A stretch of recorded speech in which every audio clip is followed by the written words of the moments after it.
Baik, Assalamualaikum warahmatullahi wabarakatuh. Selamat pagi, kembali lagi di Geografi Jadi Asik, media pembelajaran pelajaran geografi untuk tugas akhir kelas 12.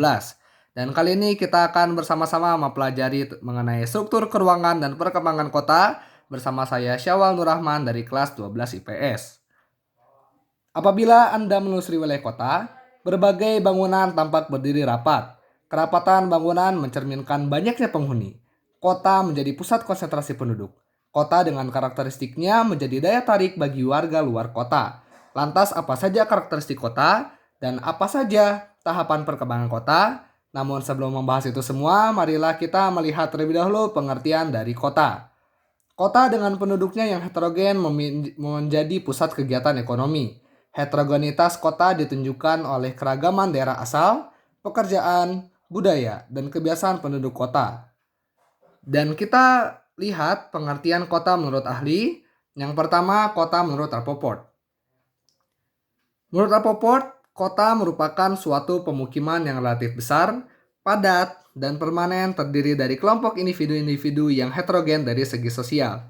Sementara menurut Bintarto, kota dapat diartikan sebagai sistem jaringan kehidupan manusia yang ditandai kepadatan penduduk tinggi dan masyarakat yang heterogen.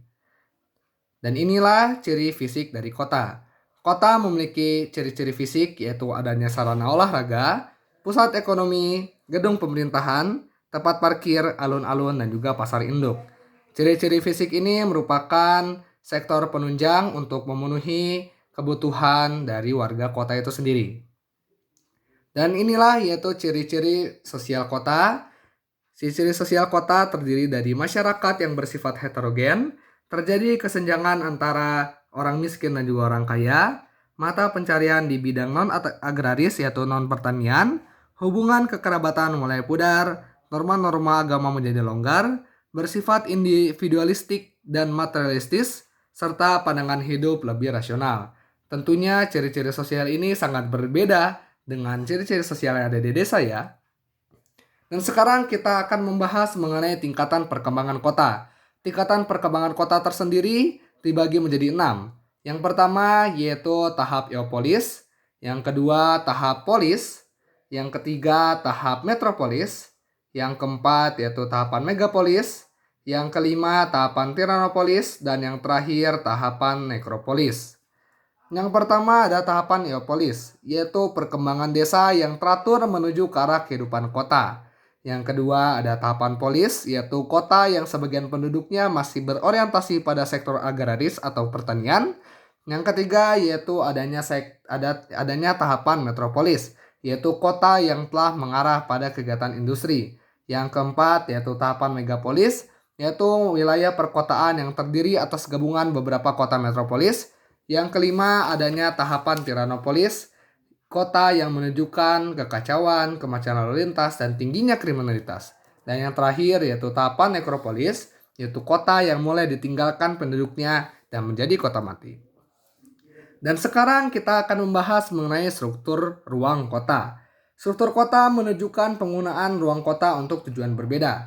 Area berbagai aktivitas yang konsentrasi berkembang menjadi zona-zona penggunaan lahan. Contoh penggunaan lahan di kota adalah zona pemukiman, perdagangan, perkantoran, industri, dan pemerintahan.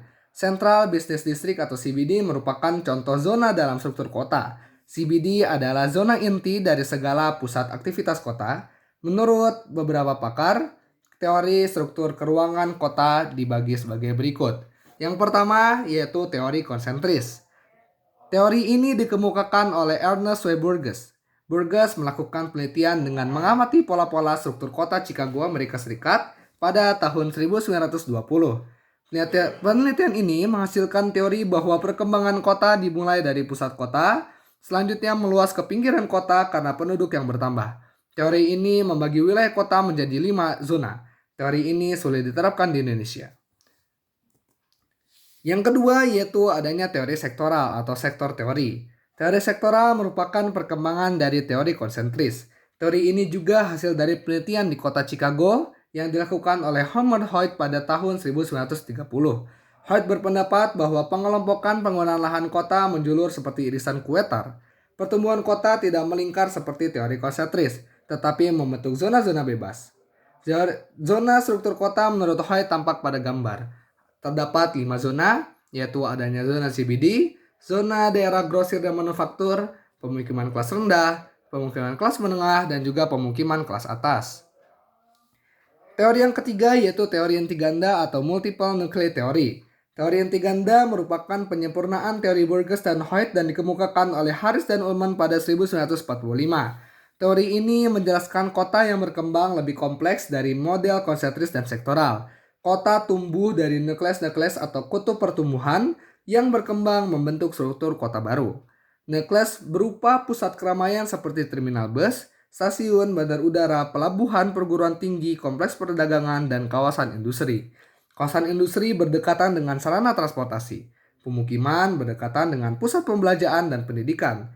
Teori inti ganda membagi wilayah kota menjadi 9 zona seperti gambar. Yang pertama ada zona 1 untuk CBD, zona kedua untuk daerah grosir dan manufaktur, zona 3 daerah pemukiman kelas rendah, zona 4 pemukiman kelas menengah, zona 5 pemukiman kelas tinggi, zona 6 daerah manufaktur berat, zona 7 daerah di luar PDK, zona 8 pemukiman suburban, dan zona 9 daerah industri suburban. Teori keempat yaitu teori konseptual tipe Eropa. Teori konseptual tipe Eropa merupakan hasil penelitian di Inggris yang dikemukakan oleh Peterman pada tahun 1965. Teori ini merupakan gabungan teori konsentris dan teori sektoral yang menunjukkan konsentrasi wilayah. Teori konseptual tipe Eropa membagi wilayah kota menjadi 5 zona seperti gambar, yaitu adanya pusat kota atau city center, zona kedua yaitu zona peralihan, zona ketiga dibagi lagi menjadi 4 sektor, yang pertama ada sektor C dan D untuk zona rumah kecil, sektor B untuk zona rumah-rumah lebih besar, dan sektor A zona rumah-rumah tua yang besar.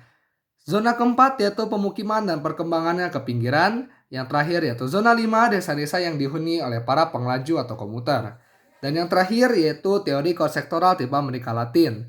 Teori konsektoral tipe Amerika Latin berdasarkan penelitian di Amerika Latin yang dilakukan oleh Ernest Griffin dan Larry Lord pada tahun 1980.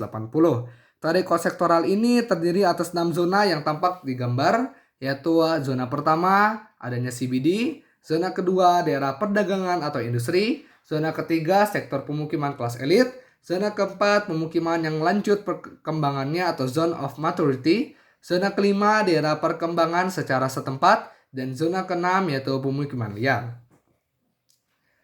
Lantas itulah penjelasan yang bisa dijelaskan mengenai pengertian, kemudian tahapan dan struktur kota. Buah durian burung cendrawasih, cukup sekian dan terima kasih.